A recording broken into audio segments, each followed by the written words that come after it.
கிறிஸ்து இயேசுவில் அன்பிற்கினிய சகோதரர்களே சகோதரிகளே, நாம் தவக்காலத்தில் இருக்கின்றோம். தவக்காலத்தில் மிக முக்கியமான ஒரு தவ முயற்சியாக ஜெபம், மன்றாட்டு, இறைவேண்டல், இதையெல்லாம் நமக்கு திருச்சபை கொடுக்கின்ற உயர்ந்த ஒரு வழியாக நாம் நினைக்கின்றோம். இந்த ஜெபம் என்பது என்ன என்பதை பற்றிய சரியான புரிதல் நமக்கு இருந்தால் இந்த ஜெபம் என்பது நமக்கு உதவியாக இருக்கும். அந்த ஜெபம் நமக்கு பல நன்மைகளை இறைவனிடமிருந்து பெற்றுக் கொடுக்கும்.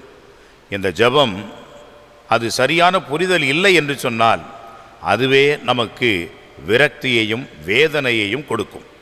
சில நேரங்களிலே பல பேர் சொல்வதை கேட்போம், நான் ஜெபிக்கிறேன், எவ்வளவு நாளாக தொடர்ந்து நான் வேண்டிக் கொள்கிறேன், ஒன்றும் அமைய மாட்டுகிறது, ஒன்றும் நடக்க மாட்டுது, ஒன்றும் செயல்பட முடியவில்லையே என்று ஆதங்கப்பட்டு கொள்வார்கள். உண்மை, மனிதர்கள் என்ற முறையிலே அந்த தோல்வியையும் அந்த தளர்ச்சியையும் நாம் ஏற்றுக்கொண்டுதான் ஆக வேண்டும்.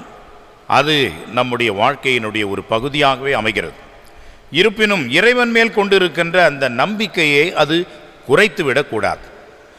காற்றிலே படுகின்ற ஒரு திரியானது எரிந்து கொண்டிருக்கும், ஆனால் காற்றிலே அது அலகழிக்கப்படும், அணைந்து விடாது.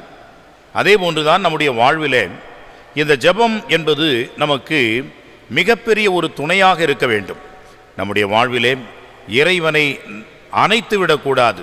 மாறாக எந்த காற்றடித்தாலும் அதை தாங்கிக் கொள்கின்ற சக்தியை கொடுப்பது இந்த நேர்மறையான சரியான புரிதலான ஜெபம் என்பதுதான். அந்த வகையிலே அன்புக்குரியவர்களே, முதலிலே ஆண்டவர் ஒரு கருத்தை சொல்கின்றார். நீங்கள் இறைவனிடம் வேண்டுகின்ற பொழுது பிற இனத்தாரை போல பிதற்ற வேண்டாம்.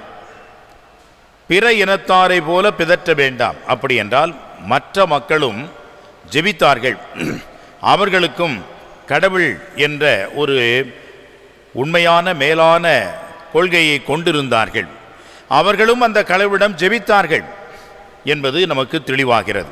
எப்படி ஜெபித்தார்கள் என்று ஆண்டவர் சொல்கிறார். பிதற்ற வேண்டாம், உளராதீங்க, ஊழ விடாதீங்க, கராம்புரான் கத்தாதீங்க. ஆண்டவர் என்ன செவிடா? ஆண்டவர் என்ன பார்க்க மாட்டாரா? குருடா? நீங்கள் கேட்பதற்கு முன்பாகவே அவர் பார்க்கிறார், கேட்கிறார். அன்புக்குரியவர்களே, இதை நாம் ஒரு சிறிய உதாரணம் கொண்டு விளக்கலாம். கார்மேல் மலையிலே எலியாவுக்கு ஏற்பட்ட மிகப்பெரிய ஒரு நெருக்கடி, ஒரு சவால். அதை அவர் எப்படி சந்திக்கிறார் பாருங்கள். உண்மை கடவுள் யாவே, இவரை நிரூபிக்க வேண்டும், இவர்தான் கடவுள் என்று எண்பிக்க வேண்டும். இதுதான் மிகப்பெரிய ஒரு போட்டி, ஒரு சோதனை, ஒரு சவால். எனவே அந்த மலையிலே ஒரு மிகப்பெரிய பீடத்தை கட்டுகின்றார்கள். அந்த பீடத்தின் மேல் விறகு கட்டைகளை அடுக்குகிறார்கள். பிறகு பலிப்பொருளை அதன் மேல் கிடத்தி அதன் மேல் இறை ஆவி வர வேண்டும் என்று அந்த பாவால் தெய்வத்தினுடைய இறைவாக்கினர்கள் காலை முதல் மாலை வரை கொய்யோ முறையோ என்று கத்துகிறார்கள். தங்கள் உடைகளை எல்லாம் கிழித்து கொண்டு அவர்கள் பைத்தியம் போல் உளறுகிறார்கள். எவ்வளவு கத்தியும் எவ்வளவு சத்தம் போட்டும் ஒன்றும் நடக்கவில்லை. எலியா சொல்கிறார், இன்னும் உறக்க நீங்கள் கத்துங்கள், ஒருவேளை உங்கள் கடவுள் அங்கே தூங்கிக் கொண்டிருக்கலாம், அவரை எழுப்பி நீங்கள் இதை செய்ய சொல்லுங்கள் என்று அவரிடம் கேட்கின்றார், சொல்லுகின்றார். ஏளனமாக இந்த வார்த்தைகளை அவர் சொல்கிறார். அவர்கள் எவ்வளவு கத்தியும் ஒன்றும் நடக்கவில்லை. பிறகு எலியா வருகிறார், வானத்தை அண்ணாந்து பார்த்தார், ஒரு சிறிய ஜெபம் சொல்கின்றார். கடவுளின் ஆவியானவர் அங்கே நெருப்பின் வடிவாக இறங்குகின்றார். அந்த பலிப்பொருளை சுத்தமாக எரித்து இறைவன்பால் ஏற்றுக்கொள்கிறார். உண்மை கடவுள் யாவே என்பதை அங்கே நிரூபிக்கின்றார். காலையிலிருந்து மாலை வரை கத்தினவர்கள், ஒரே ஒரு வேளை ஜெபித்தவர்கள் என்று இரு வகையான மகிழ்ந்தவர்களை அங்கே நாம் பார்க்கின்றோம். ஆக இங்கே பிதற்றுகின்றவர்கள் யார்? பிற இனத்தார் யார்? அவர்கள் எப்படி ஜெபித்தார்கள்? எப்படி அவர்கள் கொய்யோ முறையோ என்று முறையிட்டார்கள்? அது வேண்டாம்.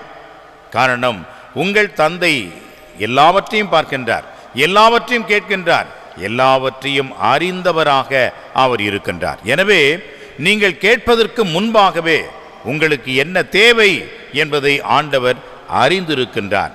எனவே தான் ஆண்டவர் தந்தை கடவுளை தந்தையாக ஒரு அன்புள்ள தகப்பனாக நமக்கு சித்தரித்து காட்டுகின்றார். எனவே நீங்கள் வேண்டுகின்ற பொழுது தந்தாய் என்று ஜெபியுங்கள், அவருடைய பெயரை போற்றுங்கள், அவருடைய ஆட்சிக்காக நீங்கள் வர வேண்டும் என்று விரும்புங்கள்.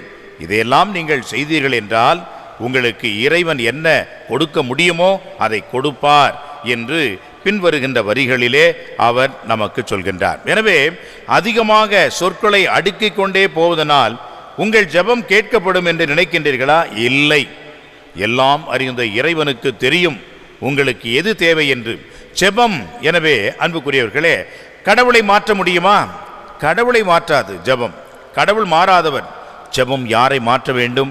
என்னை மாற்ற வேண்டும், உங்களை மாற்ற வேண்டும். இவ்வளவு ஜெபித்தும் இறைவனுடைய சித்தம் இதுதான் என்று நாம் கண்டறிவதற்கு அது உதவியாக இருக்க வேண்டும். அதுதான் ஜெபம். எனவே தான் ஆண்டவர் இயேசு என் விருப்பம் அல்ல உம்முடைய விருப்பமே ஆகட்டும் என்று அந்த வேதனையின் மத்தியிலே ஜெபித்த பிறகு சொன்ன இறுதி வார்த்தைகள் அது.